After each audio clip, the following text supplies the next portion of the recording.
And good morning, Hoosier Nation. Welcome to the end of the season, the end of opportunities, a troublesome problem to find for this Hoosier team, a time to figure things out, a time to see where we are. Edition of Hoosier Morning After. Here we sit. Sorry for the delay in the show. Sorry for the discombobulation this morning. It's one of those mornings. Don't you love daylight savings time, that push hour ahead? Things get a little off. If you have kids, you know how difficult sometimes that first day back to school after that can be. That was my morning this morning, getting my kids up, getting them out for the bus and everything. So a little more discombobulated on this show. So going to be a little more free-flowing than we normally are. Wasn't able to get my normal prep in for this. But hey, let's open it up for questions at some point. Let's talk. Let's get through the therapy of this season as we get ready for the Big Ten tournament coming up. So in this one, Indiana loses 78-91. The quote-unquote bubble dance game, if you want to call it the bubble game. Two teams basically sitting in the same area of the bubble. Ohio State maybe going into this a little bit higher than Indiana. Indiana needing it a little bit more for their tournament resume. And things were very interesting in this. Right now, Indiana's record will finish the year in the regular season 18-13 and 9-11 in the Big Ten. Was an interesting game to start. Indiana, I thought, came out pretty well. I was concerned about this game because of one player, and that was Bruce Thornton on Ohio State's side. It being his senior year, a fantastic player, a great character player, a player you'd love to have as your point guard, just a big bruiser, the perfect Big Ten type of point guard, just solid guy, a guy that can get his basket on his own, that can back down players, that can just be a physical presence, someone that honestly is mouthwatering to wanting to have on this Indiana team. If you had like a Bruce Thornton type of player, again, this is nothing against Connor Enright because he's doing the best with the skill base that he has, and he does a pretty good job. But he's that next level. He's, as I've talked about many times on this show, one of those players that creates the gravity. Because again, I love that analogy. A lot of people have said that and everything about different styles and how offenses can succeed, and it's about creating gravity in different places. It's about drawing the defense into one area and being able to switch out and find a better open shot for another guy in another area. And that's one thing that's lacked. During our successful times of the season, when you look back, a lot of that midsection time, and I hate that I'm piling on someone, and I'm going to maybe a little bit more in this show later, is when Tatum Connerway was at his best, when he was getting downhill and making baskets, being that gravity, creating the gravity underneath. And it's interesting to see that out of another player when you're playing against someone like Bruce Thornton, who can get to the rim easily, who can score and make his own points and everything. It would draw things in so much for this team to be able to kick out to a lot of those offensive guys that you have. A lot of those offensive threats that are out there for Indiana would be a lot more successful should you have a guard that can get downhill for Indiana and can create those options for those guys. Now, this game was very competitive to begin with. There was a lot of back and forth to start the game. Indiana would then kind of around the 7-minute mark, the score was 25-28. Ohio State would then finish the half going on a 22-8 run, finishing off the first half up 17. Now, to me, that was where everything kind of went downhill, and that was the hole that was created for this team that was just too much for them to fight back or get back in this game. Now, if you look at the scores in the second half, it was kind of back and forth, at least to start the second half. You had Ohio State kind of scoring about 3 point, going ahead by 3. If you factor in just the second half scores, they kind of back and forth a little bit. They go up by 3. Indiana cuts it back down, and then they kind of go up, and then they get to the middle point of the second half and have basically in that half a 7-point lead, or are up by 24. And that's where you kind of saw Indiana make some adjustments. You saw the defensive full court pressure start. You saw Indiana go with some very interesting lineups towards the end of that game, where you saw, really probably for the first time, I'd have to look back to see, maybe at least not in the extended run that we had in this game, you saw a lineup with Alexis and Reed Bailey in at the same time, along with having DeVries in there as well. And I think a lot of that was just due to, we were getting a little bit more scoring from Reed Bailey in this game than we were from, say, Nick Dorn. So he put in a little bit more veterans, a little bit more size to see what that could open up. And that opened up a little bit of physicality and allowed Indiana to kind of fight back a little bit in this game, because once Ohio State was up by 24 at that point, Indiana would just slowly chip away at that lead, to the point where at the 4-minute mark and then down to the 3-minute mark, they get it so close to almost single digits. And it was a and one layup, good made layup by Sam Alexis at the 3.5-minute mark. And then he made his free throw that put Indiana up by, or just down 10 at that point, up 7, if you want to factor in just the halves.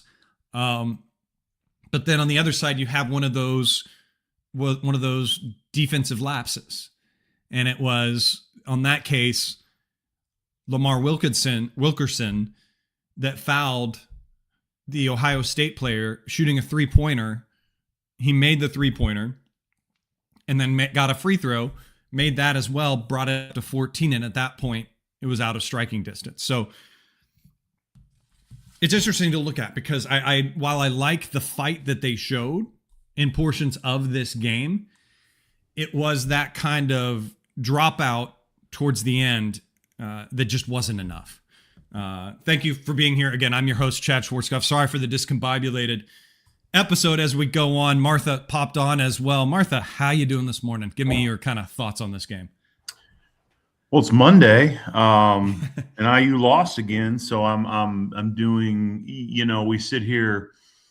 It's frustrating, as you know, and trying to find the energy and the drive to continuously feel like we're having the same conversations over and over has been a challenge. It's frustrating that, you know, we're once again in March and, you know, seemingly on the wrong side of the bubble, and you look into this game and it's very similar to, you know, a lot of the games we've played this season. And I think for Indiana, it starts on the defensive end and just not being good enough, not being able to string stops together, not being able to guard without fouling. When you give up, you know, at a point in the first half, they were on pace to give up 100. I think they ended up giving up 90 to what I consider a mediocre Ohio State team. Now they've got a good player and some good pieces, and coming off a big win against Ohio State. The main difference to me is, you know, both teams were playing this past week for their tournament life. One team got it done, one didn't, and so it's frustrating. It's frustrating to be sitting here having the same conversations. You know, I just thought the defense wasn't good enough. The guard play wasn't good enough. I believe I read that IU's backup guards played 20 combined minutes and didn't attempt a field goal. And that's just that's not going to get it done. And the depth's not there. The defense isn't there, and we just don't have the guys. Lamar Wilkerson's kind of been a one-man show for a lot of the year. It was cool to see him break IU's single-season Big Ten scoring record. But other than that, that's kind of the lone highlight. And it's just frustrating to be sitting here again in March where, you know, unless IU goes on to some massive performance in a tournament that they've historically struggled in, being the Big Ten tournament, you know, we're going to be sitting here hoping we strike gold again in the portal. So, Yeah, that's what I've got as kind of a general overview of the game. It's just thought maybe we'd go get one on the road, didn't happen, and here we are. Yeah. Yeah, it's a frustrating one to look at, and we can beat so many dead horses on this show that we've said before, and and I think the chief one among those is just the season of missed opportunities. Some of those games back that you wish you had back that were close, and the team for one reason or another wasn't fully locked in. Just the constant plaguing of not being able to put together 40 minutes. Just the gap in athleticism and talent in some of those games as well was just too much to get over. And beyond all that, at least, and I know it's aggravating to see on social media, and it's aggravating to see the frustration. And I know a lot of us we're just venting and everything and stuff where we are. But I'm still one on the not going to give up or don't think the main thing to point at is that DeVries is not the guy.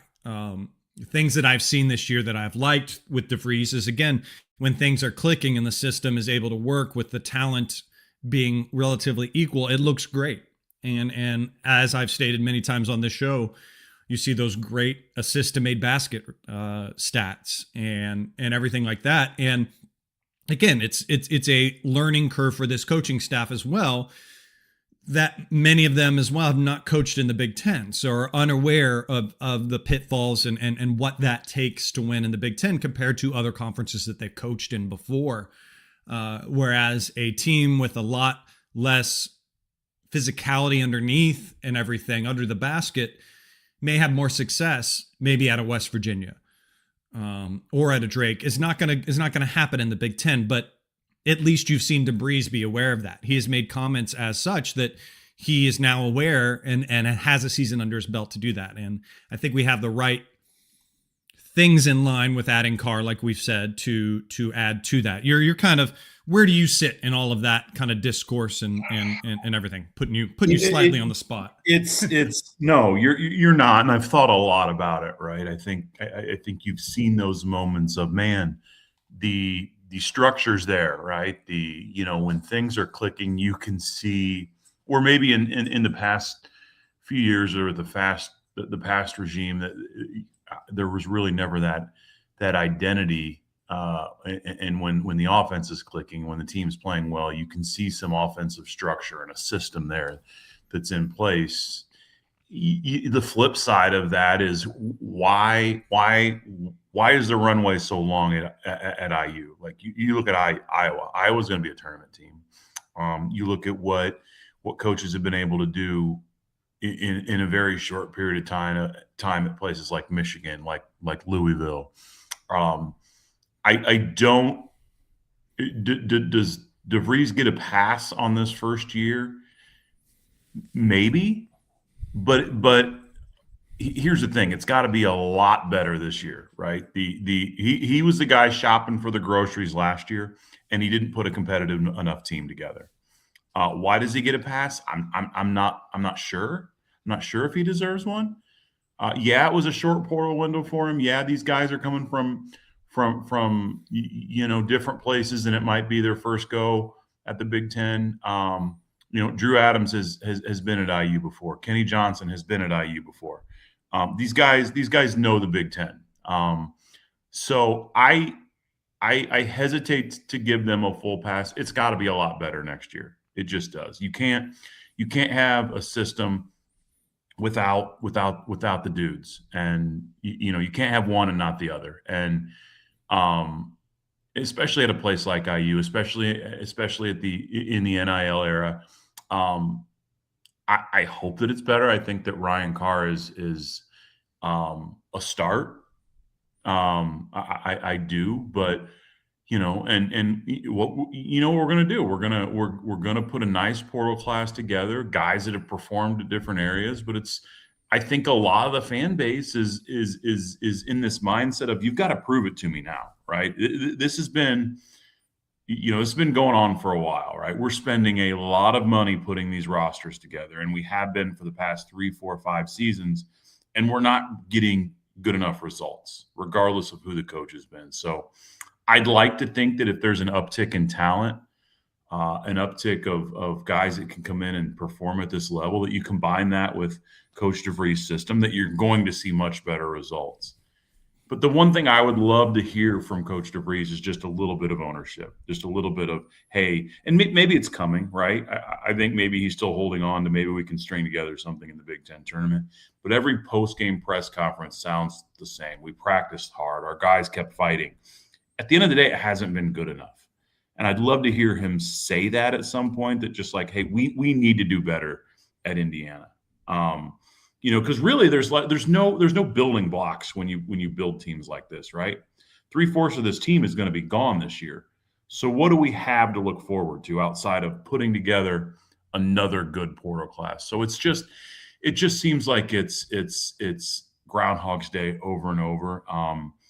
But again, I do put some sort of, good fortune in the fact that we've hired a guy that's put together teams and rosters together. And when you combine those two things together with what seems to be a good system, my hope is that it looks a lot better. But I'm still in this, man, got to prove it to me at this point kind of mode, because it just seems like we're having the same conversations over and over.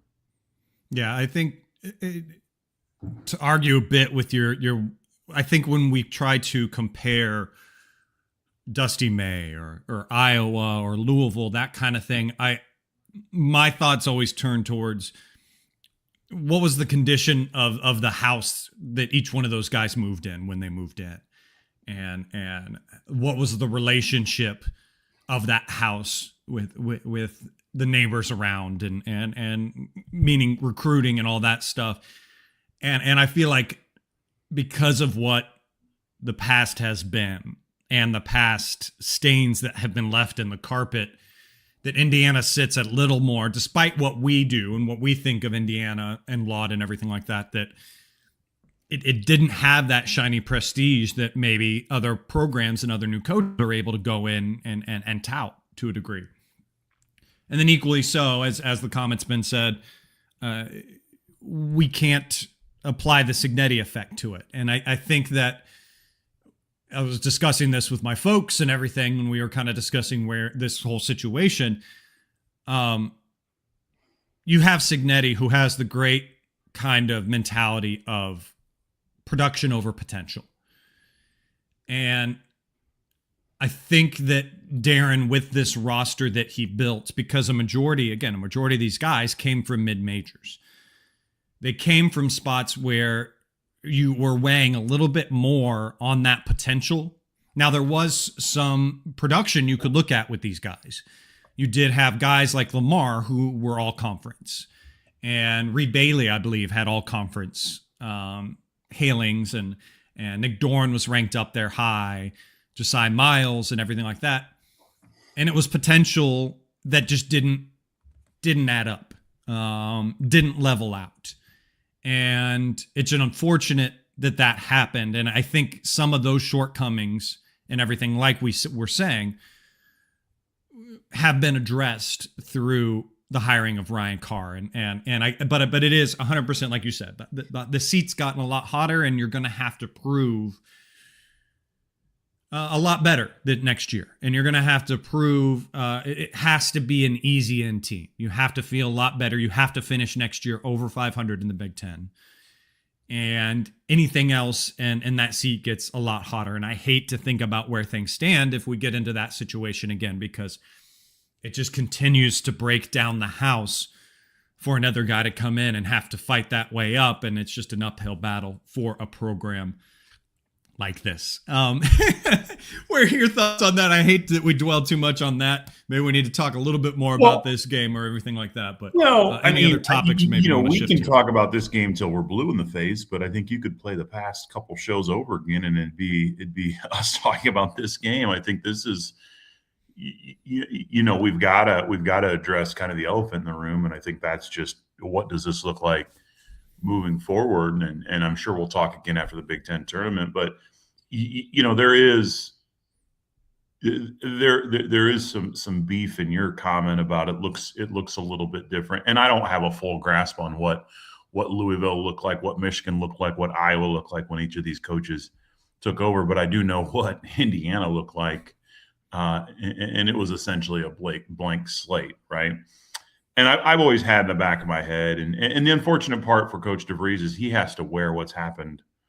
You know, he's got to wear a bunch of impatient Indiana fans. You know, that's his bed now, right? I mean, and I'll say this, and not to pound too much on the past regime, but I will stand by the fact that I think the final year of Mike Woodson did more damage to this program than we talk about, quite honestly. It was, you know, it shouldn't have happened, right? And I'm not saying that's because we could have went out and gotten Dusty May. I'm just saying that everybody knew how it was going to end. And that charade that we had to listen through on senior day about true fans, and, you know, that set the program back immensely, because, you know, at that very moment, a chunk of the fan base became apathetic. Everybody knew how it was going to end, and you lost a year. And so that part of it was frustrating. And now it's like everybody's so on edge about this. It's like, you know, it's just this apathetic mood that, like, it's just like I said, it's like everybody's in a prove it to me mode. And everybody, the minute there's a bit of adversity, it's a here we go again type attitude, like this is gonna go south. And, you know, there's a chunk of that that's unfair to this staff, right? On the flip side of that is I've said from the word go that I've thought that Indiana basketball and the NIL era is a marriage made in heaven. It's just something that should work and work really, really quickly. Now you've got to have the right people in the right places shopping for the groceries to put together in terms of building the roster. And I think we may have that now. So, yeah, I don't even want to say hot seat. I don't think that that's fair to Coach DeVries. I'm not saying I don't know that I have any doubt that he's not the guy. I think I'm just frustrated that the roster was built like it was in year one. I just don't think it was a roster that was put together that's able to compete at the Big Ten level. So that part of it's frustrating. So it's hard to ask Indiana fans to be patient, right? I feel like we've been being patient for a decade, since we parted ways with Tom Crean, and it's just been exhausting because we've maybe made the tournament twice in that span, and as a college basketball fan, that's really, really frustrating. Yeah, it's that sleeping. We always say it constantly about these teams, is that Indiana is that sleeping giant program. It's a fan base that comes with two extreme sides of the coin. You're successful. If you are doing well, they're full in. Football showed that. It would be immensely more if it was basketball, because people are so hungry for the basketball success. The flip side to that is that, compared to what I have seen with other fan bases and what you deal with on social media of other fan bases, it is also a very knowledgeable fan base. So that having said, it's going to be a very critique heavy fan base when things go down. And you had said earlier, talking about wanting to hear Darren own up on some of this. And I would agree with that. And I think you're right where you kind of started to say that it's probably coming. And I think that is kind of coming, because I think he's doing everything he can to try to keep whatever psyche this team has. And we obviously have a few that have a delicate psyche, evidently, on this team, to try to keep things together and not get them to fight. In a example of this game, a game against Ohio State where you're fighting for your tournament life, to not get them to give up when you're down 24 in the second half, to get a timeout, be it late in the game, and get them to buy in at that point, to start with the full court pressure, go with a different lineup, and have your two bigs in there at the same time, and nearly claw back. Again, a little bit of a late to the game kind of situation where that happened. But his comments to me stem from wanting to keep what he can together of this team and not have the ship fully sink. Because if he came out and I think commented something to that degree at this point, what would the give up be on this team, and what would we see, and how much worse would we be as a fan base at that point? Your thoughts? Yeah, that exhale is all that's needed. I mean, that he owes me nothing. He owes, essentially the fans nothing. It just sounds, in any time you stack losses or you lose important games, it's going to be frustrating when the press conference, I think, sounds the same way. So I get it to some extent, right? I understand that, he's still. It could be, like you said, a delicate situation where he's trying to balance, trying to get what he can out of these guys down the stretch here in the season. I mean, it's a historically soft bubble. It's not going to take a whole lot in the Big Ten tournament to get on the right side. I mean, you look at what went down on Saturday. Everybody that lost, everybody that was in the way of kind of Indiana being on potentially the right side of the bubble with the win, lost as well, right? So there wasn't a whole lot of damage done when you lose to Ohio State because that bubble is so poorly. So there's that part of it too, where if you're going to have an opponent in either Penn State or Northwestern at the Big Ten tournament, you win that game, and now you all of a sudden you're in position to get a quad one victory, and Wisconsin became a quad one victory. And there's just some things that have happened that are like, it's not like it's not like you're climbing Mount Everest here to try to get on the right side of the bubble. If you string a couple wins together, all of a sudden that's wild to think. And the frustrating part about that too is it's a historically bad bubble, and we're still not on the right side of it. and so I'm playing tug of war in my head. I'm like, in one breath, I'm convincing myself, hey, we still got a chance at this. And on the other side, I'm saying, I can't believe we're not in this tournament when college basketball is so bad right now. And we can't make a field of 68 or whatever it is with this bad of a bubble. Like, this is ridiculous. Fold the program. So those are the conversations I'm having in my head. And I would guess I'm not alone. But it is.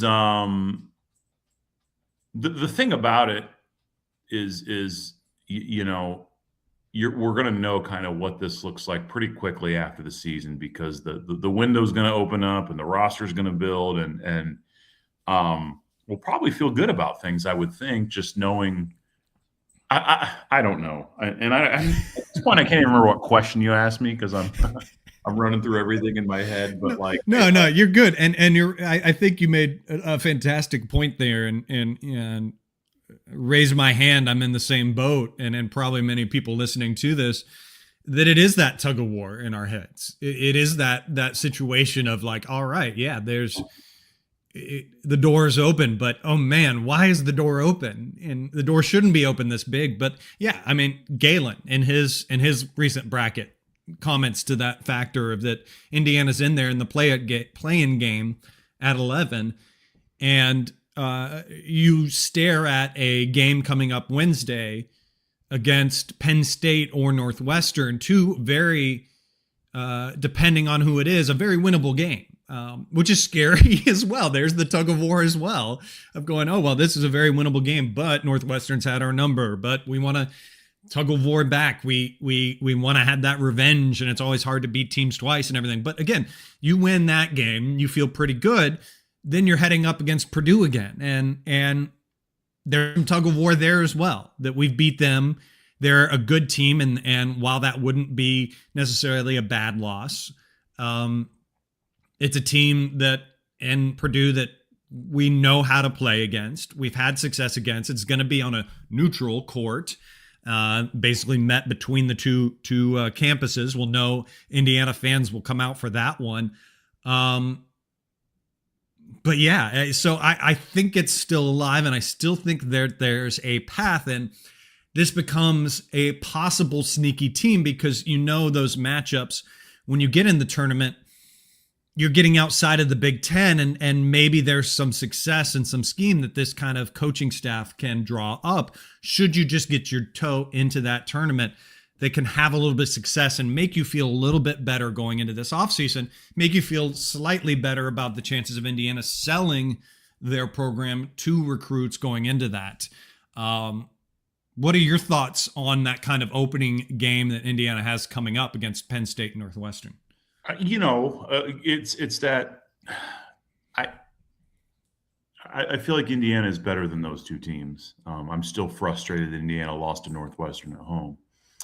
I say that Northwestern also defeated Purdue. No, they did not. I'm sorry, but they were competing with Purdue. They led the majority of the game, right? And it was a contest down to the wire. So we're gonna have to be able to defend, right? My assumption is Northwestern comes out of that game, and you've got a chance to kind of reverse some demons there in terms of like you just lost to them 2 weeks ago. Go out and you've got opportunity here, and then you put yourselves in position against a Purdue team that like has just been underachieving here down the stretch. I think somebody said they're 6-7 in their last 13 games, which that they seem to be reeling a little bit. And does that mean we can go out and beat them? I don't know. I would lean towards probably not, but still you give yourself a chance and an opportunity. So, yeah, there's still a lot to play for. However, there's been a lot to play for the last couple of weeks, and it goes back to that mental tug of war. Is like, why should I believe now when you've had opportunities against inferior opponents the last couple of weeks, specifically like Northwestern at home, and you just had opportunities to be, I think, steady in the field, and we just haven't been able to get it done. So what makes me think we're going to now? So I'm gonna believe. I'm gonna hope. I'll probably hope more than I'll believe. But yeah, I'm invested. I'm not going anywhere. Right. I hope that we can string something together. But the Big Ten tournament has never been our friend. In the existence of that tournament, which I think is approaching 30 years, we've made the championship game once or twice. We've gotten to the semifinals about the same amount of times. It's just been something that's not been our friend at all. So, yeah, I'll have some cautious optimism, I suppose, and hope that maybe we can put something together. Yes. Boy. It's one of those seasons that going into it, obviously there was a lot of energy and renewed relief of a new coaching staff coming in and a fresh outlook, a promise of a more modern system. And we've seen that. We've seen the modern system. We've seen the attempt at higher three, less emphasis on the post. And I don't know. I try to, when I get too dark in about where the numbers are, where the losses, all that kind of stuff, I try to get in my helicopter and look above the program and see where it's headed and see the times that it's gone well and try to be hopeful. And I think that kind of stems where things sit and where the pressure is, like you said, on and we could beat that dead horse, where the pressure is on next year. And there'll be a lot of hypotheticals and there'll be a lot of discussion about, is this the guy? Is that the guy? All that kind of stuff when we do finally see what the roster is, who stays, who goes, all that kind of situation for next year. And we won't know again. It'll be a pretty unruly offseason to talk about that stuff. But the benefit that we have is we finally now have a distraction between now and then in a football program. So I at least bring solace to that. And maybe I'll shift to our advertisement we tend to do in this game, where we don't have anything specific to advertise to donate to, but we will talk a little bit at least about Hoosier Ticket Project, as we always do in this. And I'll kick it to you. Maybe what people can do now, since we are tax season, they can also go there and donate to Hoosier Ticket Project. Tell them about it, Martha. Yeah, thank you. And it's I want to thank everybody for now that obviously the home chunk of each basketball season for men's and women's basketball is now complete. I want to take a second and thank everybody that made a donation to the Ticket Project. Final numbers aren't in yet, but another record-breaking season in terms of tickets donated and matches met. Got a lot of people there to the final home game against Minnesota last week on the men's side. So just incredibly grateful for everybody that took time to make donations. Obviously, you mentioned tax return season. If anybody's interested in making a fiscal donation to us, you can visit our website at HoosierTicketProject.org. A lot of those funds go into the events we hold. We annually hold a football event called Weekend at the Rock. With the team success, that event is on pace this season to quadruple in price for us to pull off. When you include group tickets that have gone up about 200%, tailgating space, food, drink, everything that goes involved into an event. And it's a good problem to have, right? The success of Indiana football, you now have a really cool product to be able to present to people. But there's a financial aspect of it that's becoming pretty large for us, and that's an example of where those donations go to. They allow us to help pull events like that off. So any contribution helps. HoosierTicketProject.org/donate. We'll also have a baseball event where we partner with Bloomington Little League and get them to Indiana baseball game. So we'll have an event at Bart Kaufman Stadium here at some point. Date has not been set, but one of the warmer home game weekends we'll have an event. Work on getting that finalized over the next couple of weeks. So just a couple examples of where those donations go to, and any little bit helps. So appreciate the plug by you, Chad, and appreciate everybody that's made donations or is considering to do so. So thanks. Of course. Putting you slightly on the spot, has that football game been picked for next season? It has not. It's one of those where we've done. We did a non-conference game this past season. We did a Big Ten conference game the season before Kurt Cignetti's first year. It'll probably won't be one of the first 3 non-conference games, and we try to wait.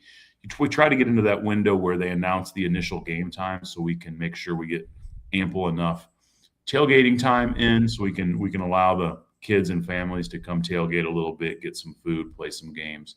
So we try to avoid a noon kickoff if we can, but we usually get that late spring, early summer. We'll get that game time announced so we can start reaching out to big brothers, big sisters, boys and girls clubs, and get it on their radar as well. But we'll definitely let you know. Thank you for asking.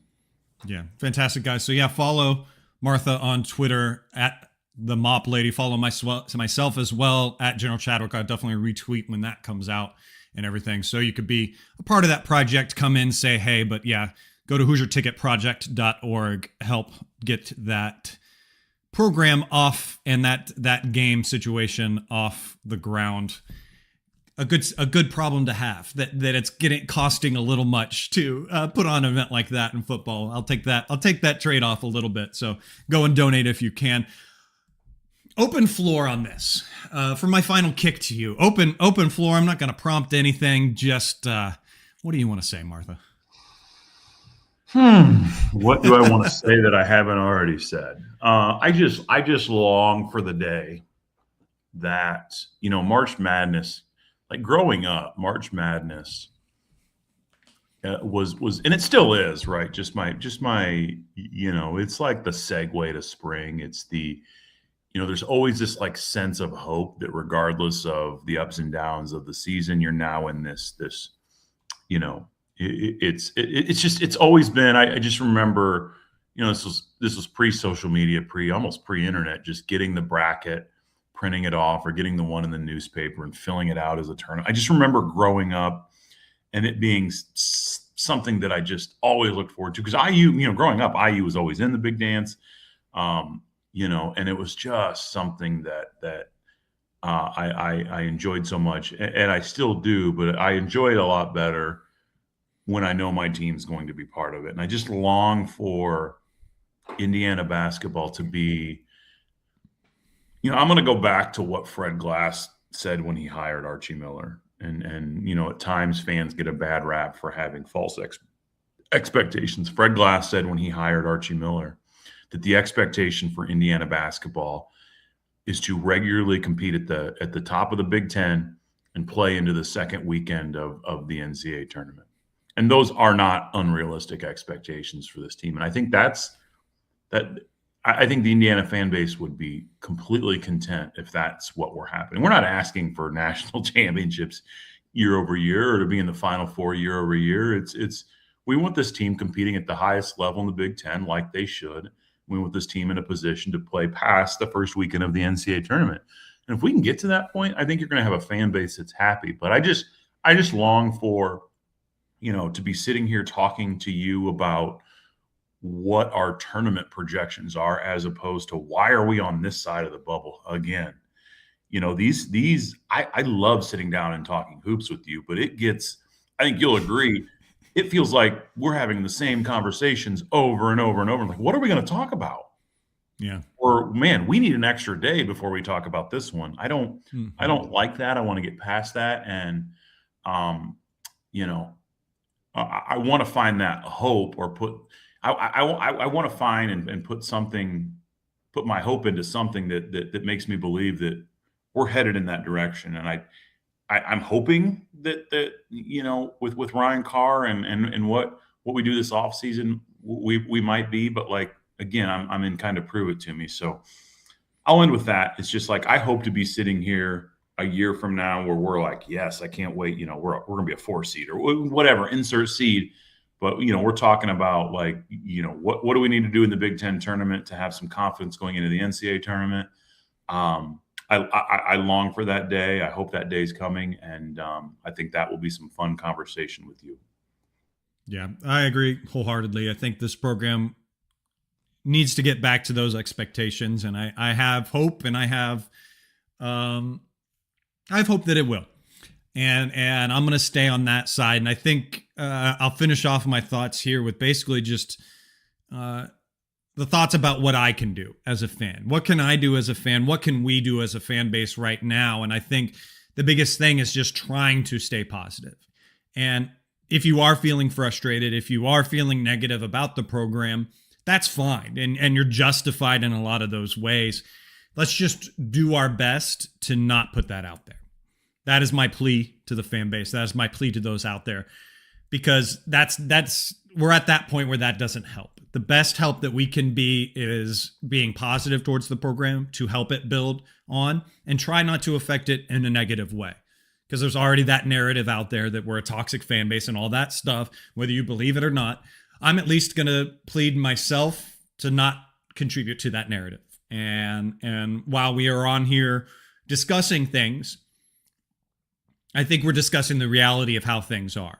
We're not necessarily drawing it down. We're not adding to toxicity. We're just saying where the standard should be and where we want to be moving forward. And hopefully we can find that as we move forward as a team. But until then, obviously, we will be here, and this isn't the final one of the season. Martha and I will get together with you again and talk about some Big Ten tournament games, whether hopefully they be good ones or bad ones, and then hopefully we see our name called on Selection Sunday. But until then, I plead that to you. That is my plea to you, Hoosier Nation. But thank you for being here with us. Appreciate you being here. If you are watching on YouTube, please like and subscribe. Hit that notification bell as well. Follow us on Twitter at General Chadwick, at the Mop Lady as well for Martha. If you are listening on the podcast streams afterwards, leave a comment, rating in those places that you are listening. But thank you for being here with us. Thank you for always listening to us rant and talk about it. Again, Martha and I make no money. We have no sponsorships that make money towards this. This is just two fans talking to you about the sport that we love. So let's love it together and hope for better futures. Until then, go out there, have yourselves a wonderful day. Let's go Hoosiers.